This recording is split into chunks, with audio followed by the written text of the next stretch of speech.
It's the question of the week. Oh, yeah. Would you rather have the ability to see 10 minutes into the future or 150 years into the future?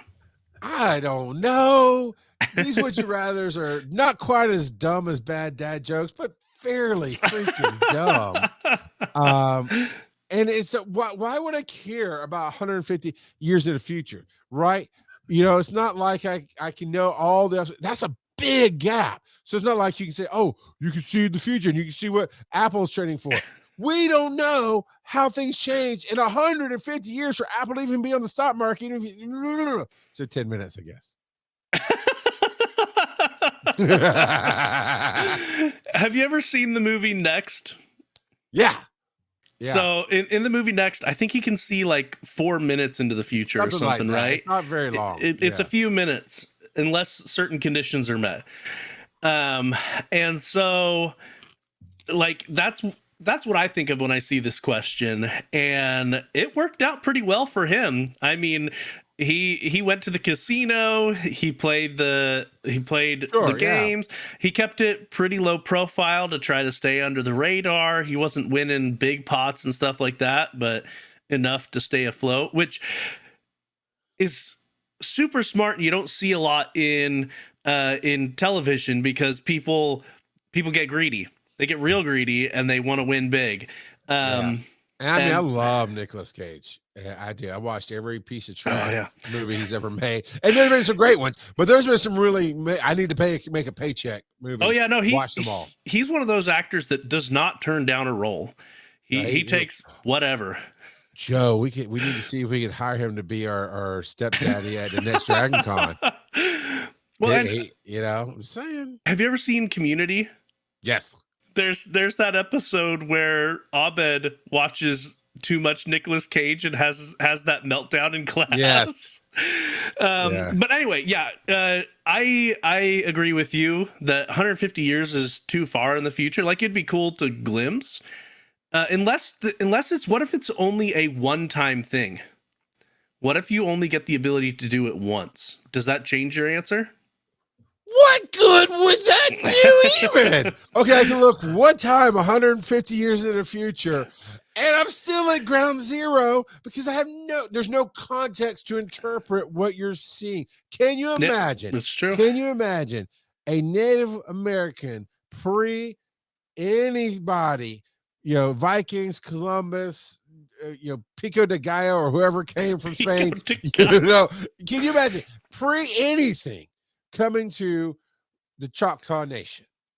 But for one moment, that guy got to see 150 years in the future and see what would presumably be homesteads, possibly even, early stages. Cause, of course it depends on the year, right? To 150 years, but you're talking about, let's say it's 1850.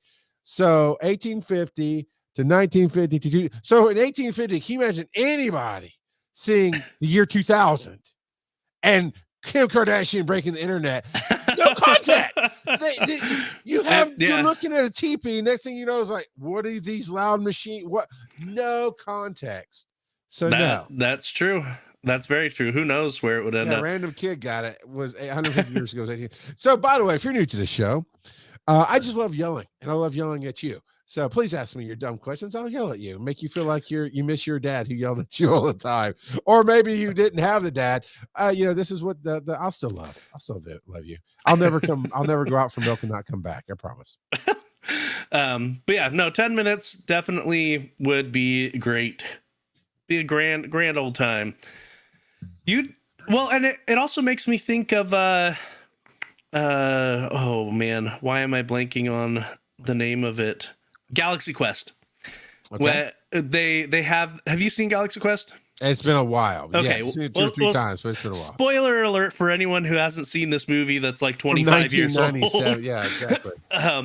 But there is a device on the ship that you press a button and it reverts back a few minutes in time, like you time travel back. Okay.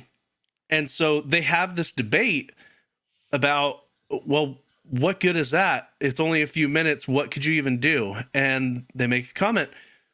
You could redo one decision. And it ends up obviously coming into play where he fixes something that went terribly wrong within a few minutes.